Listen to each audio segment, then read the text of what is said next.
Hi viewers, welcome to my channel अस्की research and education. And आज जो हमारा टॉपिक वो यूनिवर्स बेस पे है हमेशा की तरह। आज जो आप टॉपिक न्यू लेके आई वो आपके लिए है global changing and affecting our ecosystem. ये जनरल साइंस से रिलेट साइंस एंड एबिलिटी जिन लोगों का सब्जेक्ट है, जो स्टूडेंट्स हैं एंड जो CSSPMS की ये तैयारी कर रहे हैं ऑलमोस्ट, उन लोगों के लिए ये topic is the best. And मज़ीद आगे बढ़ने से पहले मैं आप लोगों को अप्रिशिएट करूँगी लोगों को जिन्होंने मेरे इस चैनल को सब्सक्राइब किया। एंड चाहूँगी कि और लाइक एंड शेयर करें प्लीज़। आगे बढ़ने से पहले मैं इस पे थोड़ा सा नज़र दौड़ाऊँगी और आप लोगों को बताऊँगी global changing and affecting specially the ecosystem की बात करूँगी। Global changing you know that the temperature affect temperature की आप देख सकते हैं ईयर बाई ईयर जितना टेम्परेचर इन्हांस होता है, घटता है और बढ़ता है, ये अफेक्ट करता है क्योंकि ह्यूमन एक्टिविटीज़ की वजह से जो फैक्ट्रीज में जो fossil fuel burning fossil fuels आप देख सकते हैं, दरख्तों डिफॉरेस्ट्रेशन आप देख सकते हैं स्पेशली। एंड मोर केसेस जो कि आई हुए हैं हीट वेव्स की वजह से, गर्मी की बहुत जो शिद्दत होती है जिसकी वजह से डिफॉरेस्टेशन हो जाती है। और ये cases specially the foreign countries में देखे गए हैं, ऑस्ट्रेलिया में स्पेशली एंड इसके अलावा स्पेन में, पेरिस में। और इन जगहों पे हीट वेव्स की वजह से वहाँ पे उन इन्वायरमेंट बहुत अफेक्ट किया है, ग्रीन हाउस इमिशन जिसकी वजह से वहाँ का माहौल अफेक्ट किया और दरख्तों की कटाई हुई है उनको, और उन आग लग गई है और दरख्त जंगल जो है वो पूरा यूँ कहते हैं डिस्कार्ड हो गया। तो ये सारा ग्लोबल चेंजिंग की इन्वायरमेंट की वजह से सब होता है। अफेक्टिंग इवर्स green global changing affect on ecosystem कैसे कर सकता है?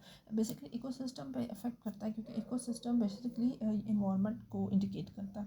इन्वायरमेंट जैसे हर तरह का organism, living and non living, अगर हम बात करें दरख्तों की, अगर हम बात करें तो वो एक इन्वायरमेंट है। फॉरेस्ट इन्वायरमेंट कहूँगी, डिज़र्ट इन्वायरमेंट कहूँगी, and the other last one the grass land environment बोलूँगी। ऑर्गेनिज्म जैसे जानवर, परिंदे, और सब उनका रहन सहन, वो सारा इन्वायरमेंट उसमें आ जाता है, सेपरेट पार्ट। तो वो सारा इकोसिस्टम है, सबको सब सीक्वेंस जो सब सिस्टम है उसको मिला के इकोसिस्टम होता है।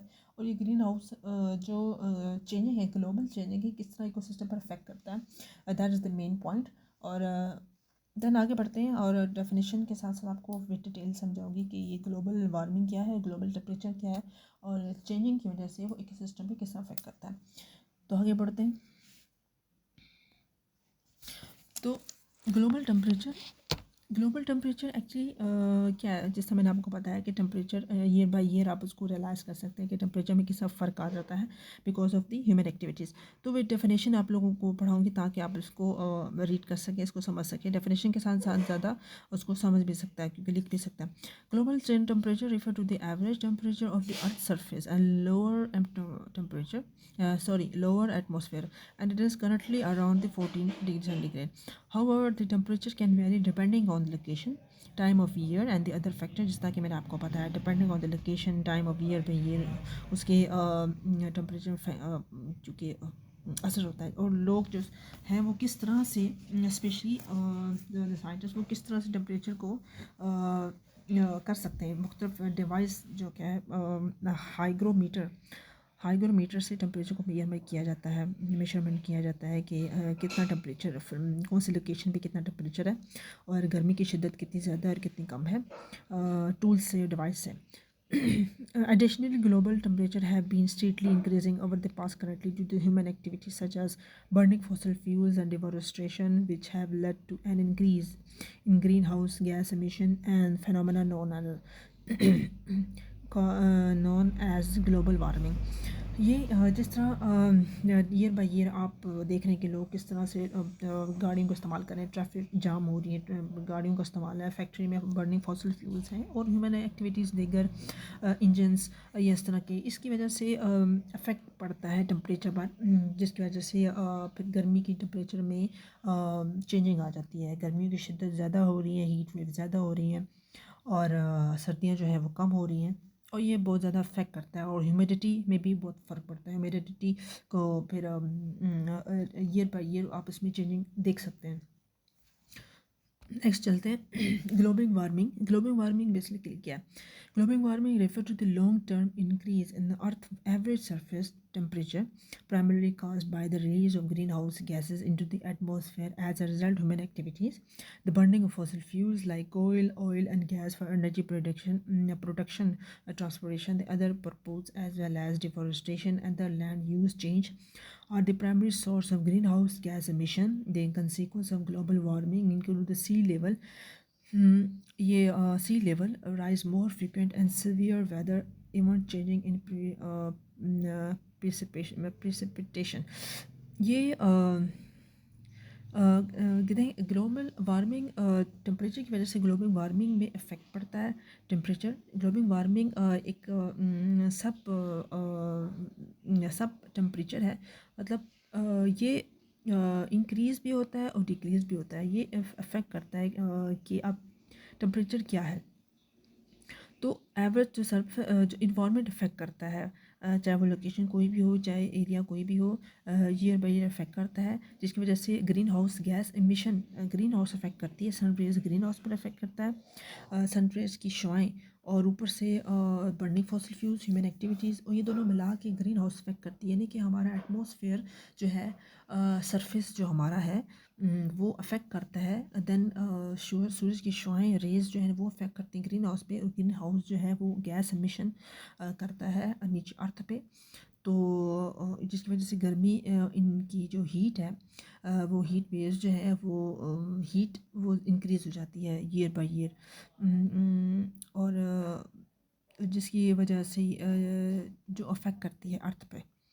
एंड द पर्पस उसका ये है कि उसके बहुत सारे नुकसानात भी हो जाते हैं। देन तो ये जिसकी वजह से सी लेवल राइज भी हो जाता है। जिस तरह के हम कह सकते हैं कि गर्मी की शिद्दत में इजाफा होगा तो ऑब्वियसली जो आइस क्यूब्स हैं, जो आइस बर्ज हैं, तो वो मेल्ट हो जाते हैं, और जिसकी वजह से जो सी लेवल है वो इंक्रीज़ हो जाता है, और जिसकी वजह से फ्लूड भी आ जाते हैं। और सी लेवल की वजह से आपने बहुत सारे केसेस देखे होंगे, सैलाब आ जाते हैं। ये इसी वजह से आते हैं क्योंकि ग्रीन हाउस अफेक्ट करता है, और ग्रीन अफेक्ट करता है तो जो आइसबर्ग्स हैं वो मेल्ट हो जाते हैं और सी लेवल इंक्रीज़ हो जाता है। ये एक बहुत ज़बरदस्त पॉइंट है, आप इसको लिख सकते हैं, और इसके बारे में डिटेल भी लिख सकते हैं जितना आप ऐड कर सकें। लेकिन डेफिनेशन के हिसाब से मैं आपको उतना बता रही हूँ।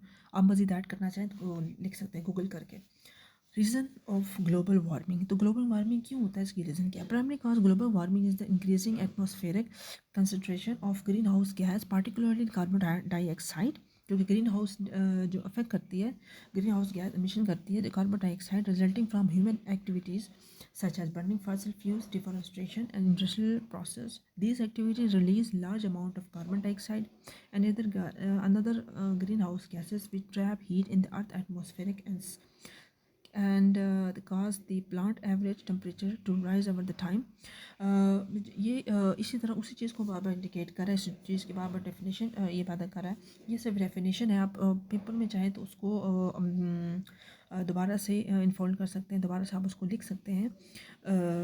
रीज़न ग्लोबल वार्मिंग लिखने को, ग्लोबल वार्मिंग में जो मैंने आपको स्टार्टिंग में बताया कि उसकी इफ़ेक्ट क्या करता है और क्यों होता है, वो एक ही डेफिनेशन में सारा मैंने लिख दिया था। तो आप उसको सेपरेटली लिख सकते हैं कि ग्लोबल वार्मिंग, स्टार्टिंग में आप डेफिनेशन लिखें ग्लोबल वार्मिंग क्या है, दैन उसकी आगे ग्लोबल टेम्परेचर क्या होता है, दैन फिर रीज़न ऑफ ग्लोबल वार्मिंग, जो कि इसमें भी तकरीबन वही बताया गया जो मैंने शुरू में आप लोगों को ये सिर्फ क्वेश्चन का आंसर इन्हांस करने के लिए कि ग्लोबल टेम्परेचर या ग्लोबल वार्मिंग क्या चीज़ क्या है। अफेक्ट ग्लोबल वार्मिंग जो कि on the ecosystem, the global warming has a range of effect on the environment, ecosystem, and human societies, including the rising temperature. जिसमें जो मैंने बताया था आपको इकोसिस्टम पे क्या फर्क पड़ता है, ये इस पे इकोसिस्टम में मैंने ये आपको मोर डिटेल नहीं बताया कि इकोसिस्टम जो कितने टाइप्स के होते हैं, वो हम नेक्स्ट वीडियो में बताएंगे।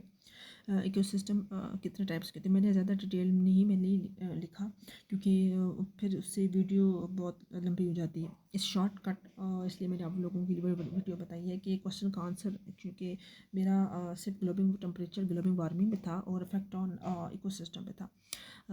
उसकी टाइप्स कैटेगराइज मैंने ऑन इकोसिस्टम पे नहीं ऐड की वीडियो पे, वो नेक्स्ट टॉपिक में हम पढ़ेंगे कि उसकी इकोसिस्टम की कितनी टाइप्स हैं, फिर डिटेल्स के साथ न्यू वीडियो लेके आऊँगी। तो आज इतना ही। सकते हैं कि global temperature continue to rise. This can lead to the more heat waves, drought, and wildfire, as well as change in precipitation patterns. ये प्रोनाउंस थोड़ा सा मेरे लिए क्रिटिकल हो रहा है, ज़ुबान में मेरा चढ़ नहीं रहा ये precipitation patterns. Sorry for that if it error. तो ग्लोबल वार्मिंग जैसा मैंने आपको बताया कि इकोसिस्टम पे ह्यूमन सोसाइटीज़ पे इफेक्ट करता है. ह्यूमन सोसाइटी जैसे कि राइज द लेवल टेम्परेचर जो है वो year by year rise the temperature होता है. ये एक अफेक्ट है इकोसिस्टम पे, क्योंकि ये हिस्सा है इन्वायरमेंट का हिस्सा है, ये इकोसिस्टम पे आता है.